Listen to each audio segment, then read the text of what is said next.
എല്ലാവർക്കും എൻ്റെ എളിയ നമസ്കാരം. ഞാനിപ്പോൾ ഈ വീഡിയോയിൽ പങ്കുവയ്ക്കാൻ പോകുന്നത് ഹനുമാൻ്റെ ജനനത്തെ പറ്റിയാണ്. ഹനുമാനെ പറ്റി പല കഥകളും നിങ്ങൾ കേട്ടിട്ടുണ്ടാവും. വളരെയധികം പ്രസിദ്ധനായ ഒരാളാണ് ഹനുമാൻ. അദ്ദേഹത്തെ എന്നെന്നും ആദരിക്കുന്ന ഒരു ഈശ്വരനുമാണ്. പല കഥകളുണ്ട്, നിങ്ങൾ കേട്ടിട്ടുണ്ടാവും.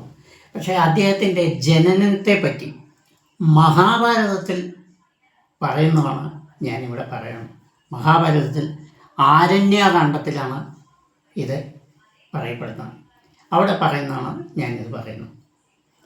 പണ്ട് ശ്രീപാർവതിയും പരമേശ്വരനും കൂടെ ഒരു വാനര വേഷത്തിൽ അടുത്തുള്ള ഒരു തടാകത്തിൽ രാസക്രീഡകൾ സമയമായിരുന്നു. അവർക്ക് അങ്ങനെയാണ് ഒരാഗ്രഹം. ആ രൂപത്തിൽ പല രൂപത്തിൽ ഇരിക്കണമെന്ന് ആഗ്രഹം ഉണ്ടാവില്ല. ചില സമയത്തിൽ പക്ഷികളായി, രാമായണം എഴുതുന്ന ആ സമയങ്ങളിൽ പക്ഷികളായി നടന്നു എന്ന് കേട്ടിട്ടുണ്ട്, പലതും കേട്ടിട്ടുണ്ട്. അപ്പോൾ പല രൂപങ്ങൾ അവർ എടുക്കുന്ന പതിവുണ്ട്. അതിലൊന്നാണ് ഈ വാനര രൂപം എടുത്തിട്ട് കൈലാസത്തിൻ്റെ അടുത്തുള്ളൊരു തടാകത്തിൽ രാസക്രീഡ നടത്തുന്ന സമയമായിരുന്നു. അപ്പോൾ ഈ കൈലാസത്തിൽ പലരും പോയി പല അഭ്യർത്ഥനകളും കൊണ്ട് ശിവൻ്റെ അടുത്ത് പോയ സമയത്ത് അവിടെ ആരുമില്ല, കാര്യമായിരിക്കുന്നു. അവിടുത്തെ ഭൂതഗണങ്ങൾ മാത്രമുണ്ട്. അവരോട് അന്വേഷിച്ചപ്പോൾ അവർ പറഞ്ഞ് ഇദ്ദേഹം പാർവതി സമേതം ഇവിടുന്ന് പോയി, എവിടെ പോയി എന്ന് ഒരു വിവരവുമില്ല എങ്ങനെ പറഞ്ഞു. അപ്പോൾ ഉടനെ ദേവേന്ദ്രൻ അവിടെ എത്തി.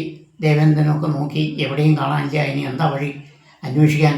അന്ന് ഇമെയിലോ അല്ലെങ്കിൽ SMS അല്ലെങ്കിൽ നോട്ടോട്ടുള്ള പരസ്യങ്ങളോ ചെയ്യാനുള്ള മാർഗങ്ങളൊന്നുമില്ല. എന്താ ചെയ്യുന്നത്? എല്ലാവരെയും അങ്ങോട്ടും ഇങ്ങോട്ടും പറഞ്ഞേക്കും, പലരെയും പറഞ്ഞേച്ചു, ഒരു വിവരമില്ല.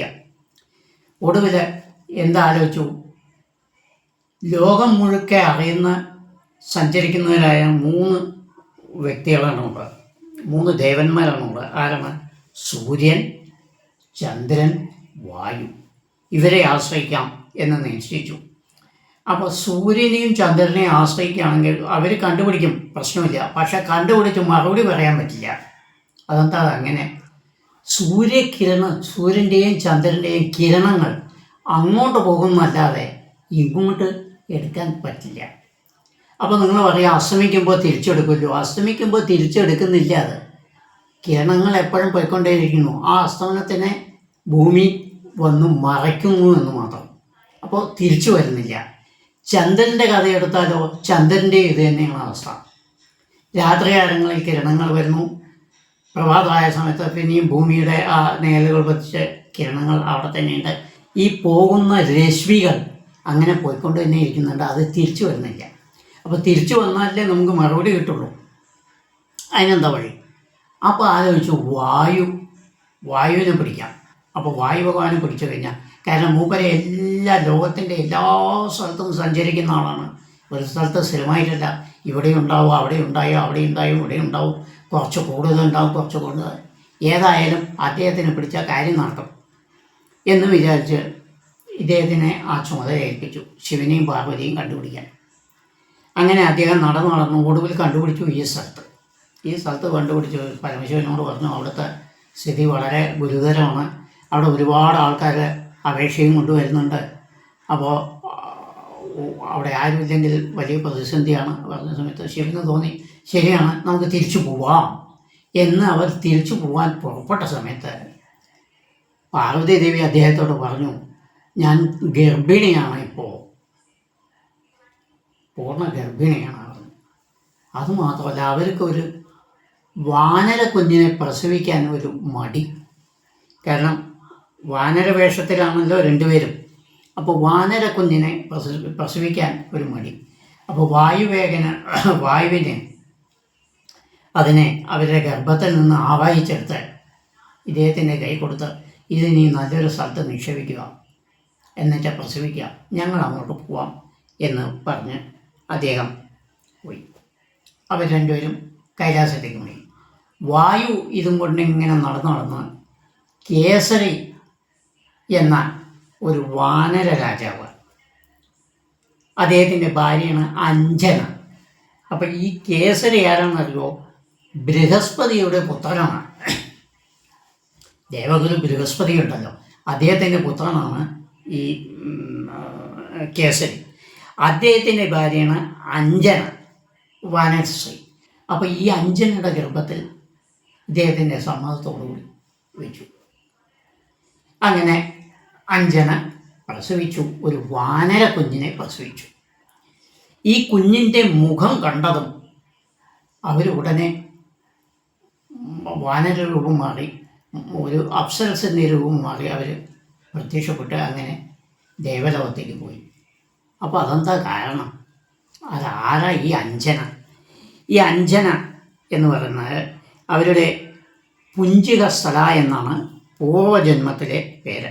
പുഞ്ചികസ്ഥല എന്നൊരു അപ്സരസായിരുന്നു. അവരെ പറ്റി പ്രധാനമായും 3 കഥകളാണ് പറയുന്നത്.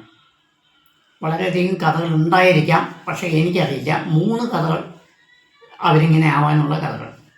ഒന്ന്, ശ്രീപാർവതിയുടെ ദാസിയായിരുന്നു അദ്ദേഹം ആ സമയത്ത് കേട്ടോ, ഭൂമിയിൽ വരുന്നതിന് മുമ്പത്തെ സമയത്ത്. അപ്പോൾ ഒരു പ്രാവശ്യം എന്താ ചോദിച്ചാൽ, പെട്ടെന്ന് ഒരു ഇടിമിന്നലോ അങ്ങനെ ഒരു ശബ്ദം കേട്ട സമയത്ത് ശ്രീ പരമേശ്വരൻ അവിടെ ഇരിക്കുന്ന ഈ സ്ത്രീ പെട്ടെന്ന് അവിടെ അവരുടെ മടിയിൽ പോയി വീണു. അങ്ങനെ ഉള്ള തെറ്റായ രീതിയിൽ ശിവൻ്റെ മടിയിൽ വീണതല്ല, ഈ ഇടിയുടെ ശബ്ദം കേട്ട സമയത്തല്ലേ വീണതാണ്. പാർവതി ഇത് കാണാനിടയായി. സ്വാഭാവികമായി അവർക്ക് ഒരു തെറ്റിദ്ധാരണ ഉണ്ടായി. അപ്പോൾ അവർ ശപിച്ചു, നീ ഒരു വാനശ്രീയായി ഭൂമിയിൽ ജനിക്കുക എന്ന് പറഞ്ഞു. അങ്ങനെ ഒരു കഥ. പിന്നെ ഒന്ന്, ദുർവാസാവ് മഹർഷി, അദ്ദേഹം മൂക്കിൽ ചുണ്ടിയാണല്ലോ, അദ്ദേഹം തപസ്സിരിക്കുന്ന സമയത്ത് ഈ സ്ത്രീ എന്ത് പറഞ്ഞു, പുഞ്ചികസ്ഥല എന്ത് ചെയ്തു, ഉടനെ അവരുടെ മുമ്പിൽ പോയി ഡാൻസും പാട്ടും ഒക്കെ ആടി അങ്ങനെ മോഹിപ്പിക്കാൻ ശ്രമിച്ചു. അദ്ദേഹം തപസ്സിൽ നിന്ന് എണീച്ചു, ശപിച്ചു, നീ അടുത്ത ജന്മത്തിൽ ഒരു വാനര സ്ത്രീയായി ജനിക്കുക. അങ്ങനെ ഒരു കഥയുണ്ട്. മൂന്നാമത്തെ കഥ എന്താ ചോദിച്ചാൽ, ഒരു മഹർഷി തപസ് ചെയ്തുകൊണ്ടിരിക്കുകയായിരുന്നു. അപ്പോൾ ഇവരെന്ത് ചെയ്തു വെച്ചാൽ, ഈ പഴങ്ങളും പുഷ്പങ്ങളും ഒക്കെ എടുത്തിട്ട് കടിച്ച്, വേണം പറഞ്ഞ് ചെയ്തതല്ല സത്യത്തിൽ, അവരിങ്ങനെ ഈ മഹർഷിയുടെ അടുത്ത് ഇങ്ങനെ കളിക്കുകയായിരുന്നു. അപ്പോൾ ഈ പഴങ്ങളൊക്കെ എടുത്ത് വായതുകൊണ്ട് കടിച്ച് ഇങ്ങനെ എറിഞ്ഞു. അത് ഈ മഹർഷിയുടെ മേലെ കൊണ്ടു. അദ്ദേഹം പെട്ടെന്ന് എണീച്ച സമയത്ത് അദ്ദേഹത്തിന് കോപം വന്നു.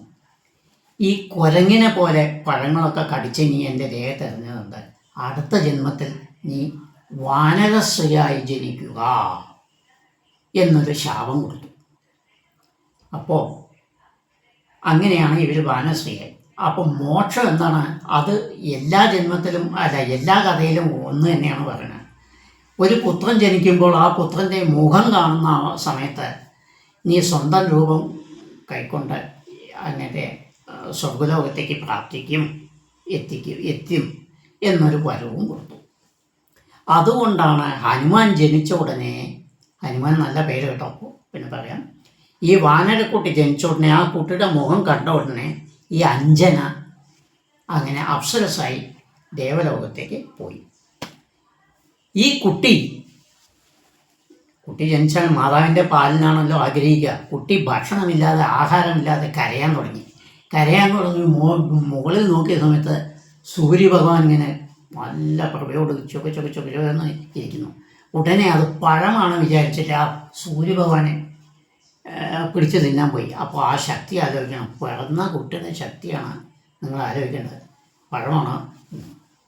ഇതേ സന്ദർഭത്തിൽ രാഘുവും സൂര്യനോട് അടുക്കാൻ വേണ്ടി പോകുന്ന ഒരു സമയമായിരുന്നു.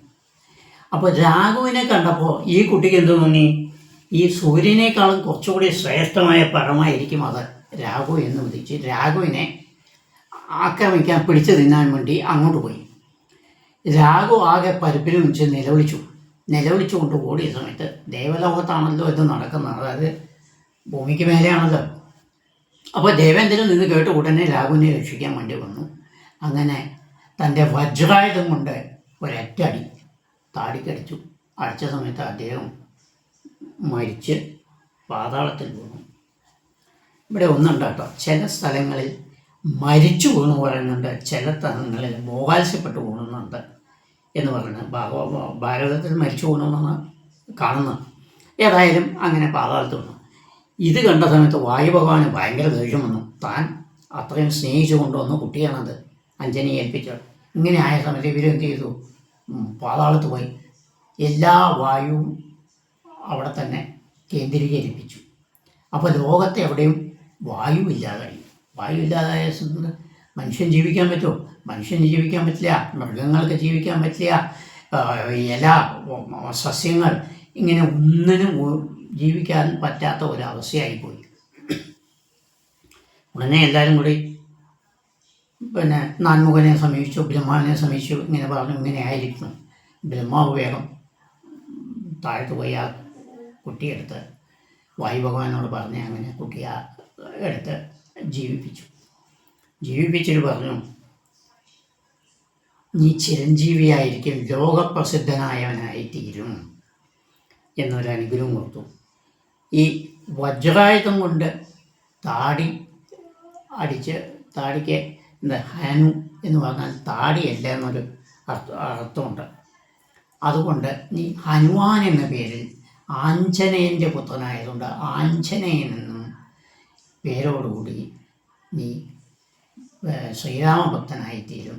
നിനക്ക് എന്നും മരണമില്ല, ചിരഞ്ജീവിയായി ലോകമുള്ളിടത്തോളം കാലം ജീവിക്കും എന്ന് ബ്രഹ്മാവ് അദ്ദേഹത്തിന് അനുഗ്രഹിച്ചു. അങ്ങനെയാണ് അദ്ദേഹത്തിന് ആഞ്ജനേയൻ അല്ലെങ്കിൽ ഹനുമാൻ അല്ലെങ്കിൽ വായുപുത്രൻ എന്നൊക്കെ പേര് വരാൻ പ്രധാന കാരണം. അപ്പോൾ അദ്ദേഹത്തെ വിചാരിച്ച് ഞാനിവിടെ അവസാനിപ്പിക്കുന്നു. വളരെ വളരെ വളരെയധികം കഥകളുണ്ട്, പറഞ്ഞാൽ തീരില്ല, അത്രയും വലിയ മഹാനാണ് അദ്ദേഹം. അദ്ദേഹത്തിൻ്റെ കഥ ചെറിയതായിട്ട് ഞാൻ പറഞ്ഞ് അവസാനം. എല്ലാവരും കേട്ടതിന് വളരെ നന്ദി. സബ്സ്ക്രൈബ് ചെയ്യുക, ഷെയർ ചെയ്യുക. ലോകാസമസ്ത സുഖിനോ ഭവന്തു. ആഞ്ജനേയനും ശ്രീരാമൻ്റെ നാമത്തിൽ ഞാനിവിടെ അവസാനിപ്പിക്കുന്നു. നമസ്കാരം, നന്ദി.